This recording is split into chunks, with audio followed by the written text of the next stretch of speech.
I'm Nick Kelly, this is Brooke Fraser. We finally get to see each other face to face. We kissed. Don't tell people that. Okay. Hey, I'm Nick Kelly, this is Brooke Fraser. We have never kissed. We never kissed ever. There was never a time There was never an accidental kiss when we both went for the side but went in the middle. Just in case you were curious. But yeah. That's never been a thing. In things that aren't kissing, you've got an album coming out on Friday. It's called this. Brutal romantic, brutal romantic. Oh my god, I didn't even notice! Yes. This is a really exciting time in your life, isn't it? It's very exciting, Nick. Is it also very, very nerve-wracking? No, now it's just exciting. I was nerve-wracked before we released the first song because I'm like, I have no idea if people are gonna hear this, and I can't do anything about it now. Yep. Because it was all finished. I'll do the whole interview like this. But then we kind of put Psychosocial out. I had a really good reaction. Put Kings and Queens out. I had a really good reaction. Put another track out. I had a really good reaction. So now I just feel like I can let it go, cast it upon the waters. Yeah. There was a real difference between Psychosocial and Kings and Queens in terms of sound. I mean, Kings and Queens was kind of more conventional pop, like it was huge, you know, anthemic stuff, but it was really conventional sounding pop, whereas Psychosocial was so like art pop. Yes. Avant-garde, if that even makes sense. Yes. The rest of the album, does it lean towards one of those sides, or do you sort of go around this whole pop spectrum? Well, I think that was kind of the point. Psychosocial was more brutal, Kings and Queens was more romantic, love it, more accessible, and definitely there's a spectrum painting there. So I'm kind of, with the first couple of songs that we've put out there, I'm kind of trying to be like, show people the corner pieces, you know, and then the rest of the album fills in all the rest of them. That's amazing. I love that. I'm so excited to hear it, by the way. Thank you. I'm bloody annoyed I haven't heard it yet. I'm sorry. It's alright, it hasn't come out yet. That's kind of acceptable. It's got 72 hours whilst I hope you like it.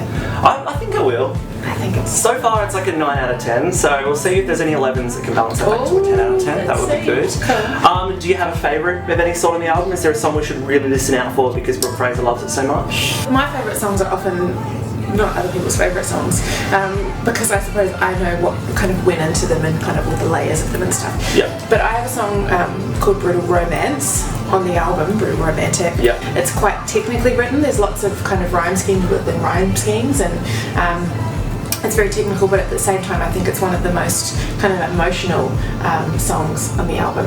I love that song because it was really rewarding for me as a writer, and also had an amazing time recording it in Abbey Road with a 36-piece orchestra, and then I got to sing the vocal for that song in Abbey Road in Studio 2 where the Beatles did all of their things. And so it was like the end of the day. We weren't planning on doing it, but the orchestra had finished early because they were really good, and we had all this time, and David, who I made the album with, said, let's build you a vocal booth, let's do the vocal over here. And so they built me a vocal booth in the middle of the room.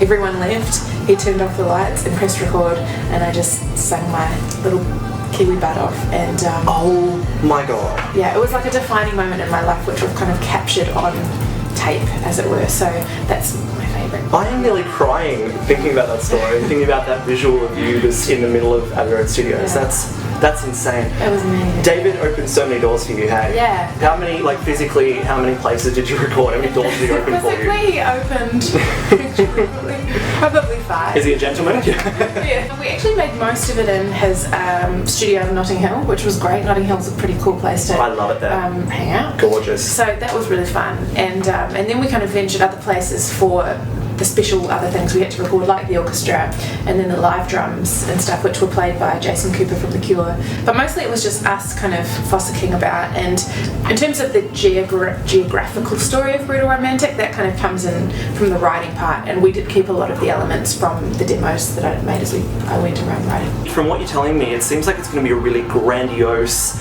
epic record for people to listen to. There's some pretty epic moments on there actually, and I'm enjoying that because I kind of feel like my music in the past has been, which I've enjoyed as well, has been really intimate and kind of organic, and you can almost see the size of the room, but there's kind of a vastness to some of the sounds which I'm really enjoying. Obviously this album's going to translate really well live, and you're doing the Brutal Romantic tour. Yeah. There's so many big venues you're playing. Yes. Really big venues. Yes. Have you been practicing the live show? Like, what's the setup going to be like? I have, yeah. I've been in rehearsals for the past month with a band and with my new band there in LA, and then we actually just had our first warm-up show a few nights ago in Santa Barbara, California, and it was really fun. It's kind of, we've also had to like translate the older material into kind of this new way that I'm doing things, and that's been super fun as well. And I was worried that people would be like, no, you ruined our favourite song. But then the fans who came to the warm-up show were really positive and really enjoyed it. So I'm pumped. I can't wait to come back to Aussie. I'm so excited. It's February and March, is that correct? I think it's March. Because I started in January and I'm doing the States January, February. March is Australia. You've got 15 seconds to sell it to the people. Go! Well, I don't want to sell it. If you don't want to come, don't worry about it. But if you come, let's have a really special night together. And you'll see my dancing. And it's pretty romantic, But you won't get to kiss her because she doesn't kiss on your first meeting. I promise. Brooke Fraser, Brutal Romantic. It is out Friday the 14th of... This Friday. Is it? Yeah, the 14th. Yes. Of November, so it might be already out by the time you're watching this. Power of the internet. Brooke Fraser, love you lots. Thank you so much for hanging out. Thank you.